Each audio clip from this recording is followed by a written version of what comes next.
सध्या तुम्ही बघताय हे चित्र आहे नव्या वरळीच्या भविष्याचं।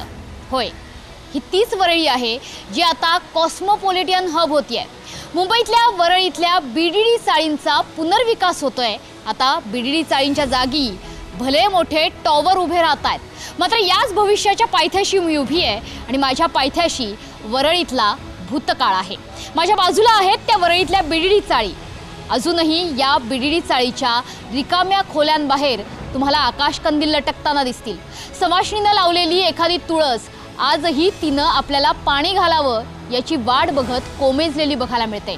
मात्र आज सुद्धा या वरळीच्या बीडीडी चाळीच्या परिसरात आलं की असंख्य आठवणी जाग्या होतात, कारण चाळकऱ्यांच्या गजबजाटानं ही बीडीडी चाळ कायम फुललेली असायची। सणवार असोत, कुठलेही उत्सव असोत, या बीडीडी चाळीनं कायमच एकता बघितलेली आहे। आता या बीडीडी चाळीचा पुनर्विकास होतोय। या बीडीडी चाळीतल्या गल्ल्या आता सुन्या झालेल्या आहेत। मात्र तरी सुद्धा गणपती बाप्पा मोरयाचा जयघोष आपसुकपणे या रिकाम्या खोल्यांमधूनच मला आता सुद्धा ऐकायला मिळतोय। अर्थातच बीडीडी बदलतीये, वरळी बदलतीये, कारण वरळी आता एक कॉर्पोरेट हब होतीये आणि यामध्ये सर्वात मोठा वाटा असणार आहे तो म्हणजे बीडीडी चाळीच्या पुनर्विकासाचा। मात्र हे सगळं होत असताना, मुंबई वरळी बदलत असताना एका बाजूला अमाप उत्साह आहे, एका बाजूला स्वप्नपूर्ती आहे, तर दुसऱ्या बाजूला काहीशी नाराजी सुद्धा आहे। लॉटरीमध्ये घोळ झाल्याची अनेकांची तक्रार सुद्धा आहे। नेमकं काय म्हणणं आहे या बीडीडीचं, या बीडीडीच्या अंतरंगातून अजूनही काय ऐकायला मिळतंय?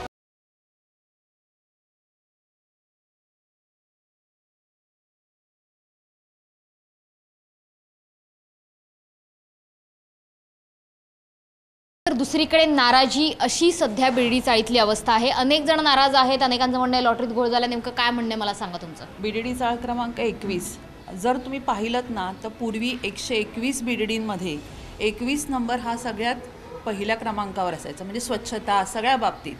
पण आता आम्हाला असं अनुभवायला आलं की पहिला जो नकाशा होता म्हाडाचा, त्याच्यामध्ये 1 ते 40 क्रमांक ह्या फेज 1 मध्ये देणार होते। आता त्यावेळेस 30 नंबर 31 नंबर अशा प्रत्येक बिल्डिंग निघायला लागल्या आणि अचानक आम्हाला असं कळलं की सगळ्या बिल्डिंग जात आहेत, पण आमच्या बिल्डिंगचं कुठेच नामोनिशान नाही आहे।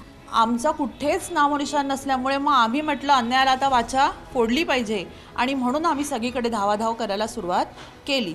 पण नंतर बघतोय तर कुठेच नाही, आणि ज्यांची इकडे गरज नाही, जे नकाशात नाही आहेत, अशीही लोक नंतर इकडे यायला लागली। तर ह्याला आता कारण काय हे आम्हाला समजत नाही आहे की हा अन्याय आमच्यावर का झालेला आहे, की आम्हाला 21 नंबरला डावललं का गेलं, आणि हे डावलण्याच्या मागचं आम्हाला कारण पाहिजे। मी गेले 30 वर्ष, माझं लग्न होऊन मी 30 वर्षाला इकडे आले आहे बीडीडी चाळ 21मध्ये। तेव्हापासून आमच्या सासऱ्यांनी सांगितलं होतं की आपलं रिडेव्हलप होणार आहे, पण कधी ते सांगितलं नव्हतं। तेव्हापासून वाट बघतोय रिडेव्हलपची। रिडेव्हलप झालं, पण आमच्या इकडे काम चालू आहे। आमची बिल्डिंग आहे ती 100 फुटाच्या आतमध्ये आहे। तसं नवीन बांधकाम चालू असेल तिथे 100 फुटाच्या बाहेरच रेसिडेंशियल एरिया पाहिजे। पण आम्ही इतका त्रास सहन करतोय की आम्ही तिकडचे रात्रीचे दगडे एवढे पडतात की आम्ही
जाणार तर आहोत, मात्र कधी अशी धाकधूक सुद्धा अनेकांना आहे। काही बीडीडी चाळीच्या कट्ट्यावर सुद्धा गप्पा रंगलेल्या आपल्याला बघायला मिळतात। मला सांगा की कधीपर्यंत तुम्हाला तुमच्या हक्काच्या फ्लॅटचं पोझिशन मिळतंय, तुमच्या चाळीची काय अवस्था आहे? पहिली गोष्ट असं की आज जे तुम्हाला दिसतंय मागे 8 विंग उभी राहिले आहेत, 40 मजले राहिले आहेत, बरोबर. त्या सगळ्या गोष्टीला आम्ही सहकार केलेले लोक आहेत. बिल्डिंगमधले लोक म्हणा, आम्ही रात्र दिवस जे काय त्यांचं काम चाललं आम्ही कुठलाही त्यांना आक्षेप घेतला नाही. आत्ता काम होईपर्यंत निवडणुकीच्या आधीपर्यंत आम्ही इथे जाणार असे म्हाडाचे अधिकारी स्वतःही म्हणायचे की तुम्हाला इथेच अलॉट केला जाणार आहे. आज असं झालं आहे की ही विंग जी मागे आहे ती सगळी भरली आहे लोकांनी. जिथे टावर चालू आहे 21 नंबर आणि 29 नंबर ही 2 बिल्डिंगला वगळून बाकी सगळ्यांना ह्यांनी दिले. म्हणजे थोडी नाराजी आहे. नाराजी काय, भोगळ कारभार चालू आहे किंवा बोगस काम चालू आहे असं बोलायला हरकत नाही आहे. यांचा आका कोण आहे, कुठल्या आकाला खुश करण्यासाठी या लोकांनी केले असे. किती वर्ष बीडीडी चाळीत राहिलेला आहात तुम्ही? मी हा 35-40 वर्ष झाला. आता नवीन घर येतंय दृष्टीपथात, काही अडचणी आहेत सुटतील, पण नवीन घरात जाण्याची किती उत्सुकता आहे? उत्सुकता भरपूर आहे, पण कॅन्सल केलं ना, मनाला हे केलं ना, धक्का लागला ना. वय काय तुमचं आता? 75. अच्छा, मग तुम्हाला लवकरात लवकर नवीन घरात शिफ्ट व्हायला मिळावं अशा अपेक्षा. तुला माहिती आहे आता काय माहिती देणार की नाही देणार काही माहिती नाही. खरं तर बीडीडी चाळीत एवढी एकी बघायला मिळते सण उत्सवांना, नाराजी काय? नाराजी काय, प्रत्येक घरोघरी पुढारी झालेत. पहिला प्रश्न म्हणजे, आणि लोकांची एकी नसल्यामुळे त्याचा सरकारी अधिकारी सगळे जो सत्तेवर बसले त्याचा फायदा उठवत आहेत. तुम्हाला तुमचं घर दाखवलंय किंवा दृष्टीपथात आहे असं वाटतं? ना मिळणार, परंतु काय सांगता येत नाही कधी भेटणार काय, याचा काय थांग पत्ता नाही. हां, बीडीडी चाळ ही मुंबईतलं एकतेचं प्रतीक आहे. म्हणजे ब्रिटिशांनी जे तुरुंग बांधलेत त्याच्यात तुम्ही संसार फुलवलेत.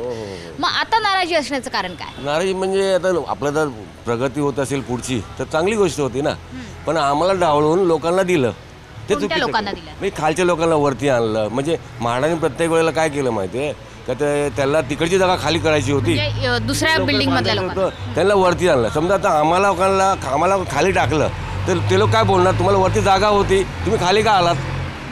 आता या आम्ही जर गेलो की म्हाडाने आम्हाला तिथे टाकलं, हे इम्पॉर्टन्स आहे ना, लक्षात तुमच्या. म्हाडाच्या मॅडमनुसार आम्ही इथेच आहे. 21 नंबर 21 ते 40 बिल्डिंग आहे ना, म्हाडा मॅडमनुसार आम्ही इथेच आहे. तो हे करून टाकला, कॅन्सल करून टाकला, आणि आम्हाला आता दुसरीकडे टाकतात. आम्ही जायला तयार नाही दुसरीकडे, खालची लोक यायला तयार नाही इकडे. म्हणजे दुसरीकडे जा म्हणजे कुठे जायला त्या एकदम त्या पट्ट्यामध्ये जिथं आम्ही जाणार नाही, त्या पट्ट्यामध्ये लांब आहेत ते म्हणजे तुमचे? इथून 1 किलोमीटर समजा, अर्धा किलोमीटर पकडा, बरं. तिकडे आम्हाला जायचंच नाही ना. आम्हाला ह्या पट्ट्यामध्येच पाहिजे, जिथे आयुष्य गेलंय तुमचं तीच जागा पाहिजे. तिथं पाहिजे. म्हणजे कसं आहे, म्हाडाच्या नॅपनुसार आम्ही इथंच आहे. मग ती लॉटरी परत बुडवायची, हे करायची, त्यांना नाराज करायचं, ह्यांना हे करायचं, ते बरोबर नाही ना. हे शिफारशीवर चालतंय असं ते आता माहिती नाही आम्हाला कसं चालतंय. एवढं जवळ आम्हाला एवढा त्रास होतो, हे होतं पाठीमागे, हे काय पाच ह्याच्यावर आहे, आणि आम्हाला त्या लोकांनी दिलं नाही, त्याच्यामुळे आम्ही सगळे नाराज आहोत. गेल्या हप्त्यात म्हणजे बिल्डिंग नंबर 80चा एक स्लॅब कोसळला. नशीब तिथं जीवितहानी काही झाली नाही, खाली दुकान आहे, दुकानावर स्लॅब पडला. तो बिल्डिंग नंबर 80चा तिथे. मला सांगा की वरळी बीडीडी चाळीचा पुनर्विकास होतोय, वरळी बदलत चालली आहे. वरळी आता एक खूप मोठं कॉर्पोरेट हब होणार आहे. स्वप्न दिसतंय समोर, डोळ्यासमोर आलेलं, तरीसुद्धा मनात हुरहुर खतखत का आहे? आता खतखत काय आहे, ज्या ठिकाणी आम्हाला मिळायला पाहिजे तिथे मिळत नाही, आणि दुसरे देऊन तिथे नागो सगळे येऊन त्यांना ते बसवलं आहे, तर कसं काय चालायचं. आम्हाला वाटतं की आम्ही नवीन घरामध्ये जावं आम्ही, पण ते स्वप्न आता नाही, तेव्हा त्यांनी करावं ही अपेक्षा आम्ही धरतोय. बीडीडी चाळीतल्या या इमारती तर आता तयार होत आहेत, मात्र अनेक जण प्रतीक्षेत आहेत. असेच प्रतीक्षेत असणारे नायगावचे बीडीडी चाळवासी आहेत. मला सांगा की कधी येतंय दृष्टीपथात घर? आत्तापर्यंत आमचं नायगावचं काम चालू आहे, आणि आमचं हिअरिंग होती नायगावची, या माझ्या मातोश्री आहेत, ह्यांची हिअरिंग होते. ह्या हिअरिंगसाठी आम्ही आलेलो आहे, आणि तिची हिअरिंग झालेली आहे. आम्हाला तिथल्या अधिकाऱ्यांनी संपूर्ण सहकार्य केलेलं आहे. आजी किती वर्ष वाट बघताय नवीन घराची? ही जी बिल्डिंग समोर उभी राहते, एक मोठं टॉवर आहे, दिसते तुम्हाला, या घरात जाणार आता एवढ्या उंचावर? नाही, आता आमचं नशीब असलं तर जाऊ. मग आता आम्ही सध्या जुन्या बीडीडी चालीत आहोत. हा वरळी बीडीडी चाळचा प्लॅन लेआउट आहे, आणि याच्यामध्ये हे रेहेब नंबर 1मध्ये आमची बीडीडी चाळ नंबर 21 आहे, आणि इथून आम्हाला इथे बाजूला काम चालू असताना आम्हाला इथे अलॉटेड म्हणून दिलं होतं की 12 ते 20 आणि 21-29 ह्या बीडीडी चाळवाल्यांना इथे ह्या रेहेब नंबर 1मध्ये डायरेक्ट शिफ्टिंग म्हणून सांगितलं असताना आता आमच्यावर असा अन्याय झाला आहे की इथे एकही घर शिल्लक नाही आहे. कारण ह्या रेहेब नंबर 1मध्ये T3 मधनं लोकांना इथे आणलेलं आहे, आणि पोलीस वसाहतींना इथे दिलं होतं, त्याची लॉटरी देखील काढली होती, ते कॅन्सल करून त्यांना परत रेहम नंबर 1मध्ये इथे लॉटरी करण्यात आलेली आहे. त्यामुळे 21 आणि 29 या आमच्या 2 बिल्डिंगला इथे घरं देण्यात आली नाही. म्हणजे थोडक्यात तुमचं म्हणणं आहे की पोलीस क्वार्टर्स इकडे आहेत आणि इतर जे रहिवासी होते बिर्डीचा इथले त्यांना जवळ घरं देण्यात आलेली आहेत तुमच्या जवळ. किती किलोमीटरचा अंतर आहे यांच्यामध्ये? याच्यात किलोमीटरचं नाही आहे, मीटरमध्ये अंतर आहे. पण आमच्या इथे फक्त 10 ते 15 फुटावर काम चालू आहे. आणि त्या दिवशी परवाच्या दिवशी असं झालं की वरून इथे पूर्ण दगडी पडत होते आमच्याकडे. माझ्याकडे ती रेकॉर्डिंग पण आहे. म्हणजे हे आम्ही त्यांना सादर म्हाडाला आपली जान्हवी जाताडे मॅडम यांना वारंवार आम्ही सांगून पत्राद्वारे फोन व्हॉट्सअपद्वारे या सगळं माहिती देऊन पण आम्हाला त्यांनी फार आमच्यावर अन्याय केलेला आहे. मुंबईतल्या वरळी इथल्या BDD चाळ पुनर्विकास प्रकल्पातल्या पहिल्या टप्प्यातल्या 556 घरांचं हस्तांतरण मार्च महिन्यात केलं जाणार आहे. मुंबईतल्या वरळी, नायगाव, नामजोशी मार्ग आणि शिवडीतल्या BDD चाळींचा पुनर्विकास म्हाडाच्या नेतृत्वात आणि राज्य सरकारच्या पाठिंब्यानं केला जातोय. BDD चाळी 1920 ते 1925च्या दरम्यान ब्रिटिश सरकारकडून बांधण्यात आल्या होत्या. BDDचं पूर्ण नाव बॉम्बे डेव्हलपमेंट डिपार्टमेंट असं होतं. मुंबईत सध्या 207 BDD चाळी आहेत. यापैकी वरळीमध्ये 121, नायगावमध्ये 42, नामजोशी मार्ग इथं 32 आणि शिवडीमध्ये 12 चाळी ज्या पुनर्विकासाच्या प्रतीक्षेत आहेत. 10 बाय 10चं चाळीतलं घर ते स्वतःचा हक्काचा मोकळा ढाकळा फ्लॅट असा प्रवास आता वरळीच्या BDD चाळकरांचा होतोय. मी अशाच एका चाळीत आहे आणि अशाच एका घरात जाते ज्यांच्या घरातल्या अनेक पिढ्या याच 10 बाय 10च्या घरात राहिल्या आहेत. मात्र आता त्यांना स्वतःचं हक्काचं घर मिळणार आहे, जिथे एक मोठा हॉल असेल. सध्या हा हॉल 10 बाय 10चा आहे. पलीकडे अगदी छोटंसं किचन आहे, अटॅच नसणारा टॉयलेट आहे, एकच छोटीशी मोरी आहे. अशा घरामध्ये सगळं आयुष्य काढल्यानंतर आता स्वतःचं हक्काचं घर त्यांना मिळणार आहे. मला सांगा, मगाशी तुम्ही खिडकीतून बघत होत्यात स्वतःच्या हक्काच्या घराकडे, कसं वाटत होतं? छान वाटत होतं, मस्त वाटत होतं. आता या घराच्या काय काय आठवणी आहेत तुमच्याकडे? तर ह्या घराच्या आठवणी म्हणजे शेजारी चांगले सण साजरे करता येतात इथे. तर तिथे गेल्यावर ते असेल की नाही माहिती नाही. मग इथे हे शेजार चांगलं आहे, सण पण मस्त उत्साहात साजरे होतात. लहान घराच्या काय अडचणी असतात त्या तिथे सुट्टी घराच्या म्हणजे जागा कमी पडते, कोण पाहुणे आले तर हे होते, गैरसोय होते जागे. काय म्हणताय मॅम, तुमची किती वर्ष गेली आयुष्याची ह्या घरामध्ये? या घरात आम्ही 18-20 वर्ष राहतो. आता 18 वर्षात होऊन गेली.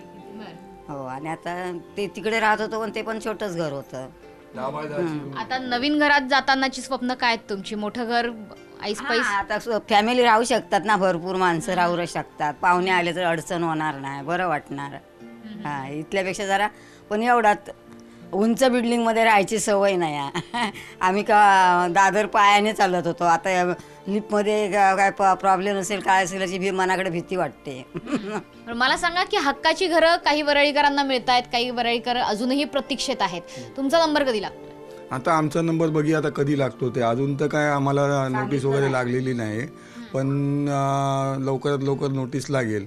तर नोटीस लागल्यानंतर काही लोकांना शिफ्टिंग देत आहेत का भाड्यात देत आहेत, काय आम्हाला ट्रान्झिस्कॅम देत आहेत, अजून काय आम्हाला सांगितलेलं नाही. पण बाकीच्या लोकांचं झालेलं आहे, बाकीच्या लोकांची बिल्डिंगी पण तयारी झालेली आहे आणि बिल्डिंग बनल्या पण आहेत. आता मला वाटतं मार्चमध्ये काही लोकांना चाव्या वगैरे मिळणार आहेत असं ऐकण्यात आलेलं आहे, पण अजून आम्हाला कन्फर्म असं माहिती नाही.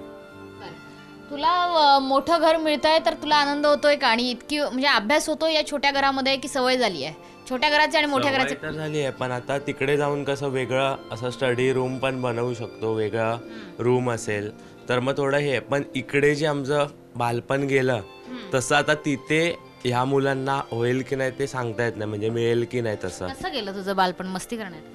हा, मस्ती आणि सर्व सण वगैरे आम्ही इथे एकत्र साजरे केलेत. तर आता तिकडे जाऊन सण होतील की नाही, साजरे होतील की नाही ते माहिती नाही. पाहुणे आल्यावर कसे हाल होतात छोट्या घरामध्ये? भरपूर हाल होतात. जेवण करायचे वांदे होतात, भांडी ठेवायचे वांदे होतात छोट्या घरामुळे, पण त्याच्यातच कसं तरी अडचणीत ॲडजस्ट करतो आम्ही. हो, बाथरूम असतं, टॉयलेट बाहेर असतो एकत्र. कॉमन बाहेर आहे, बाथरूम इथे आहे, टॉयलेट तिकडे आहे, पण जेंट्स आणि लेडीज असं वेगळं वेगळं आहे, तर जरा बरं वाटते. हां, आणि पाण्याची भरपूर सोयी आहे, पाण्याचा आम्हाला दुष्काळ बिलकुल नाही, पाणी आहे म्हणून खूप बरं वाटते.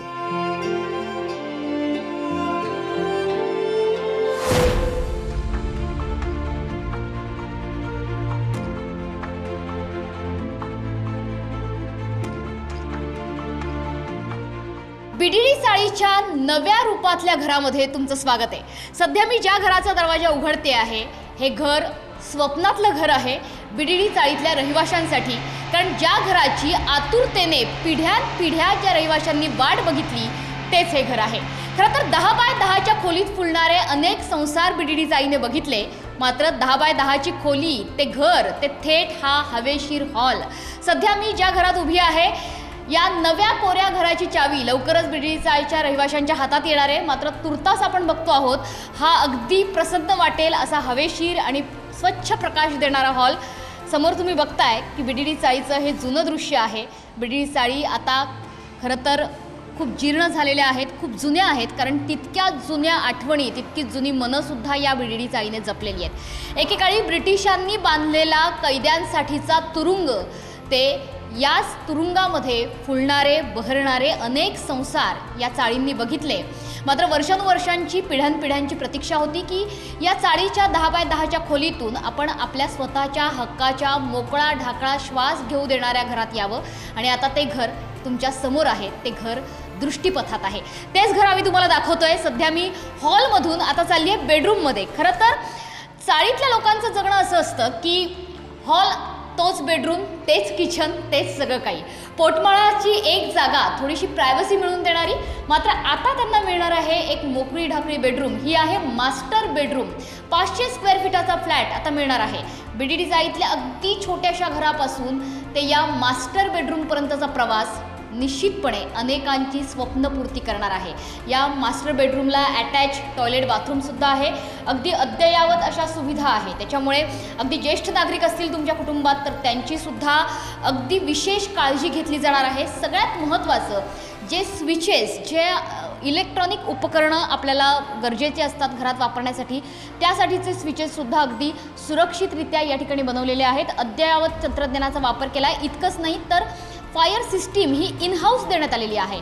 अनेक ठिकाणी अनेक सोसायट्यांमध्ये आपण बघतो की अग्नी प्रतिबंधक उपाययोजना या तर गरजेच्या असतातच, मात्र त्या घरोघरी उपलब्ध कशा होतील याची सुद्धा काळजी, याची सुद्धा खबरदारी घेतली गेली आहे। आता जाऊयात महिलांच्या हक्काच्या ठिकाणी, ते म्हणजे किचनमध्ये। अर्थातच महिला आणि पुरुषांना दोघांना सुद्धा अगदी मोकळेपणाने वावरता येईल, मोकळं ढाकळं वावरता येईल अशा पद्धतीचं किचन। एल शेप आकारातला हा ओटा, आणि त्यासोबतच तुमच्याकडे फ्रीज असतील किंवा वॉशिंग मशीन असतील यासाठीचे कनेक्शनसुद्धा उपलब्ध करून देण्यात आले आहेत। त्याच्यामुळे अनेक महिलांना बीडीडी चाळीमध्ये आपल्या किचनमध्ये वावरताना अगदी इंचाचा हिशोब ठेवावा लागायचा, तो हिशोब आता ठेवावा लागणार नाही। त्याच्यामुळे मोकळे ढाकळेपणी वावरता येणार आहे।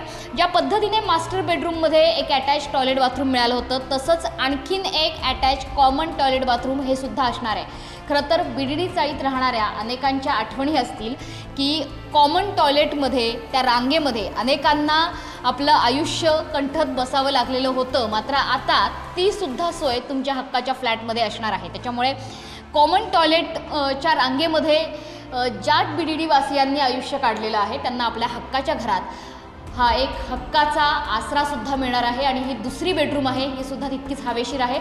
सगळ्यात महत्त्वाचं की ज्या ठिकाणी आपण आपलं आयुष्य काढलेलं आहे त्या ठिकाणच्या आठवणी यासुद्धा आपल्याला अगदी समोर बघता येतील। त्याच्यामुळे समोरची ही 26 नंबरची बीडीडी चाळ आता तिच्या फक्त आठवणी उरणार आहेत, कारण लवकरच बीडीडी चाळ रिकामी करून तीसुद्धा पाडली जाणार आहे। ब्रिटिशांच्या काळात त्यांनी बांधलेला हा तुरुंग होता, मात्र आता केवळ 10 बाय 10च्या तुरुंगातून त्या आठवणींमधून सुद्धा आता बीडीडी चाळ ही शिफ्ट होती आहे आपल्या नव्या कोऱ्या हक्काच्या घरात। त्याच्यामुळे लवकरच येणाऱ्या काळामध्ये म्हणजे साधारणतः पुढच्या महिना अखेरपर्यंत जवळपास 500 ते 550 कुटुंबांना आपल्या नव्या घराचा नवा उंबरठा ओलांडता येणार आहे।